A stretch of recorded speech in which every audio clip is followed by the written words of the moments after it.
युवा नेते आदरणीय अक्षय भैया मुंदडा यांना मी विनंती करतो की आपण संबोधित करावं. आदरणीय अक्षय भैया मुंदडा.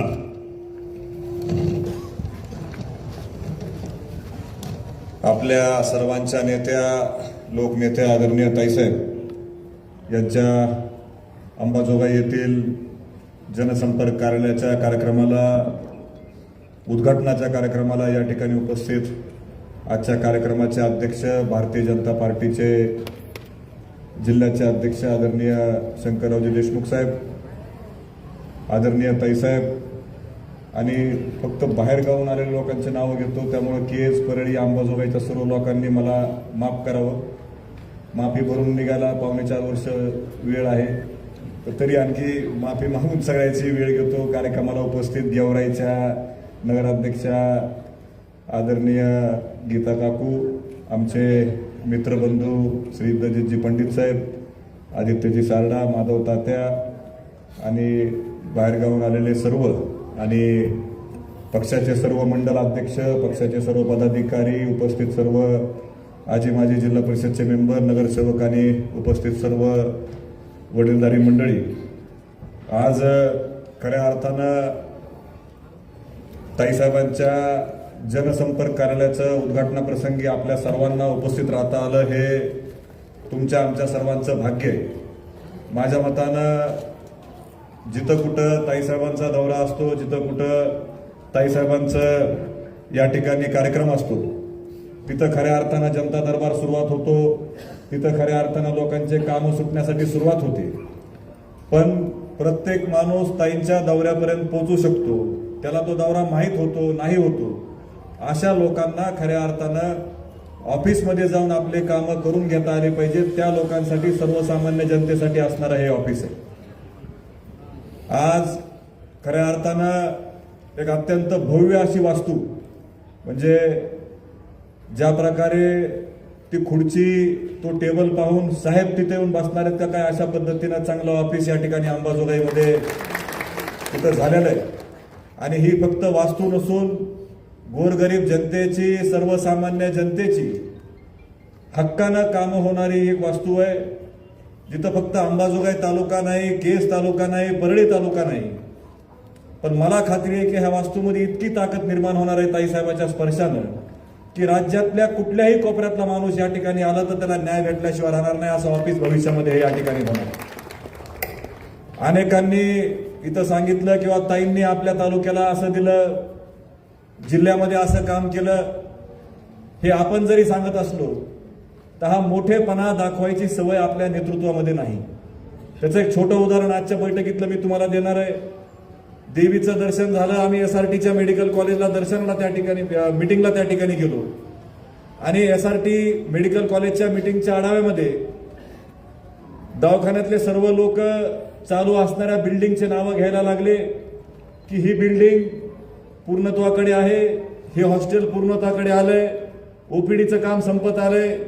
मी ताईसाहेबांना परवानगी मागितली की मला 2 मिनिट तुम्ही बोलू द्या आणि मी त्या मिटिंगमध्ये सांगितलं की डीन साहेब, तुम्ही ज्या बिल्डिंग सांगतायत त्या बिल्डिंग देणारी व्यक्तीच आज मिटिंग घ्यायला या ठिकाणी आलेली. कारण 2016ला ज्यावेळेस ताई पालकमंत्री होत्या त्या काळामध्ये अंबाजोगाईच्या हॉस्पिटलला OPDची बिल्डिंग मंजूर झाली.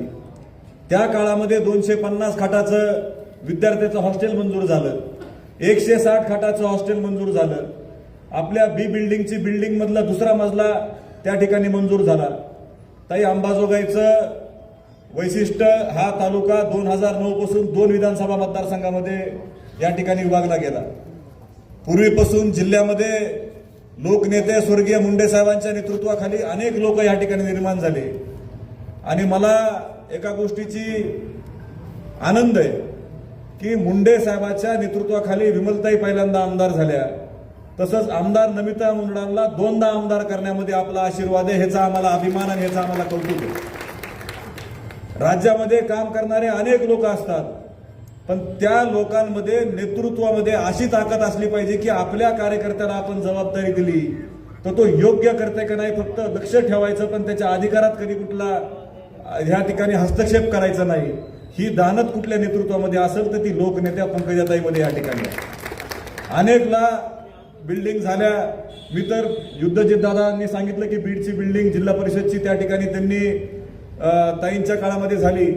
मी एकदा दादांना भेटायला बीडला गेलो होतो आणि आपण तारीख घ्यायला ताईंकडे आम्ही म्हणलं की ताईंच्या हाताने त्याचं उद्घाटन करा, नाव लागू द्या. नाही त्या लोकांचं नाव तिथं लागतंय पुन्हा, आणि ज्यानं केलंय त्याचं नाव लागत नाही. आपल्या जिल्ह्याची प्रथाच आहे ही.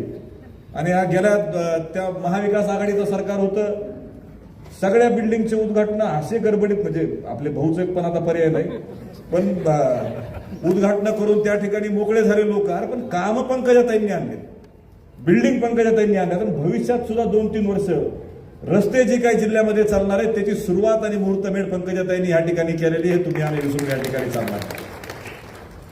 आणि राज्याच्या राजकारणामध्ये अनेक नेते या ठिकाणी होऊन गेले. 2 प्रकारचे नेते असतात.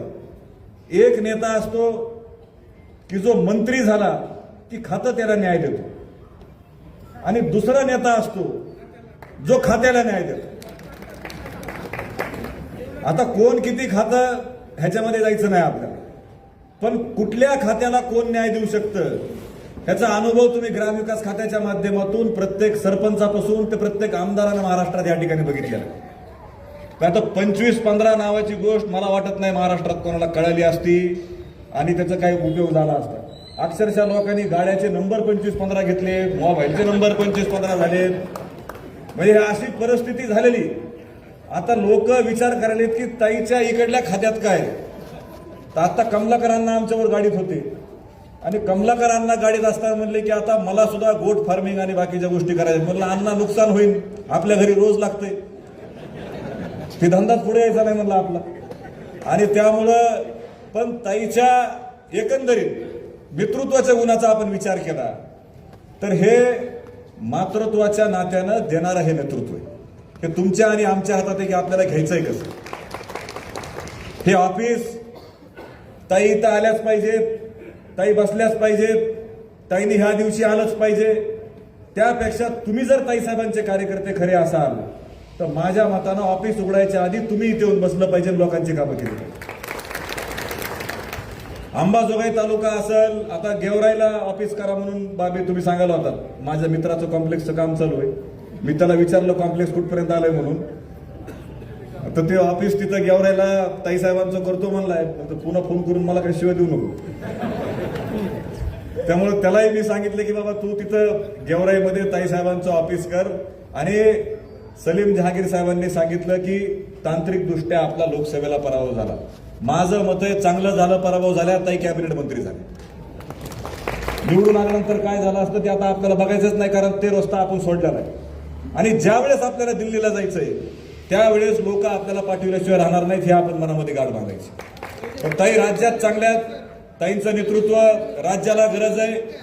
आणि आज पंकजाताईनं जे आज बीड जिल्ह्यामध्ये आज काम या ठिकाणी करतायत, आज मला वाटतं की फक्त पर्यावरण खातं, पशुवैद्यकीय खातं नसून राज्यातल्या प्रत्येक खात्यामध्ये चालणारा योजनेचा अभ्यास असणारं नेतृत्व म्हणजे पंकजाताई साहेब. ह्याचा तुम्ही आम्ही विचार केला पाहिजे. त्यांचा अभ्यासाचा आवाका असेल, लोकांचं सांगणारं काम या ठिकाणी समजून घेण्याची क्षमता असेल, ह्या क्षमतेच्या माध्यमातून आपल्याला उद्याचा जिल्हा घडवायचा आहे. बीड जिल्ह्यामध्ये आपल्याला परत विकासाच्या दृष्टीनं वाटचाल करत असताना दुर्दैवानं राज्याचे उपमुख्यमंत्री अजितदादांचं निधन झालं. ताईंनी आणि दादांनी अनेक योजना जिल्ह्यामध्ये आणण्यासाठी पुढाकार घेतला होता. आता ती जबाबदारी संपूर्ण ताईंच्या खांद्यावरती आहे की आता त्यांना आपल्या जिल्ह्याचाही या ठिकाणी संपूर्ण गोष्टीचा विकास करायचा आहे. अनेक योजना आपल्याला आणायच्या, ग्रामीण भागामधल्या योजना असतील, शहरातल्या योजना असतील, हे या ठिकाणी आपल्याला आणायच्या. पण हे सर्व करत असताना भविष्यामध्ये आपल्याला प्रत्येक ठिकाणच्या सर्व संस्था सुद्धा पक्षाच्या ताब्यामध्ये या ठिकाणी असल्या पाहिजे. आज ताईच्या नेतृत्वाखाली अंबाजोगाईची नगरपालिका आहे, गेवराईची नगरपालिका आहे की जी ताईची नगरपालिका म्हणून जिल्ह्यामध्ये या ठिकाणी ओळखली जाते. भविष्यामध्ये बीड जिल्हा परिषद सुद्धा पंकजाताईच्या नावानं अंबाजोगाई पंचायत समिती असेल, केज पंचायत समिती असेल, ह्या सगळ्या संस्था ताईसाहेबाच्या नेतृत्वाखाली आपल्याला या ठिकाणी इथं आणायच्यात. माझी सर्वांना विनंती राहील की भविष्यामध्ये सर्वसामान्य जनतेचे दवाखान्याचे कामं असतील, नगरपालिकेतले असतील, तहसीलचे असतील, हे आपल्या कार्यालयाच्या माध्यमातून तुम्ही ताईसाहेबांपर्यंत जर आणले तर हे लोकांचा थेट संपर्क होण्याचं अत्यंत चांगलं माध्यम आज अंबाजोगाई सारख्या शहरामध्ये या ठिकाणी उभा झालंय. आणि पूर्वीपासूनच मुंडे साहेबांचं वास्तव्य असणारं हे गाव आहे. स्वर्गीय प्रमोद महाजन साहेबांचं वास्तव्य असणारं हे गाव आहे. स्वर्गीय विमलताईंनी ह्या भागामध्ये काम केलंय. आणि ज्याप्रमाणे गीता काकूंनी या ठिकाणी बोलत असताना सांगितलं की त्यांचं हे माहेर आहे, त्याच पद्धतीनं पंकजाताईंच्या मामाचं गाव आहे. त्यामुळे या गावाला सुद्धा देशामध्ये राज्यामध्ये भरपूर असं महत्व आहे.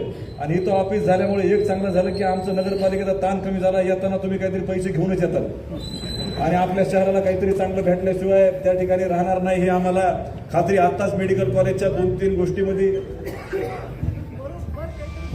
आता काहीतरी घेऊन तर आलं पाहिजे. आता मामाच्या गावाला तरी का मग कशी येऊन जमत, आता आमच्यासारखे भातची रिकामी फिरायचे बोलून तर ते काहीतरी घेऊन आल्याशिवाय समजा ते चालणार नाही. त्या दृष्टीनं आपल्याला या ठिकाणी काम करायचंय. तर शेवटी हे ऑफिस ही फक्त वास्तू नसून तुम्हाला आम्हाला न्याय मिळवून देणारी जागा आहे, हे तुम्ही आम्ही लक्षात ठेवावं. हे आपण गाठ मनाशी बांधावी आणि त्याच माध्यमातून ताईसाहेबांच्या नेतृत्वाखाली भविष्यामधला भाजप हे राज्यात अव्वल क्रमांकाचा पक्ष असला पाहिजे. ह्या भूमिकेनं तुम्ही आम्ही मिळून काम करू, एवढाच विश्वास या कार्यालयाच्या उद्घाटनाच्या प्रसंगी या ठिकाणी व्यक्त करतो आणि माझं 2 शब्द थांबवतो. धन्यवाद. जय हिंद, जय महाराष्ट्र.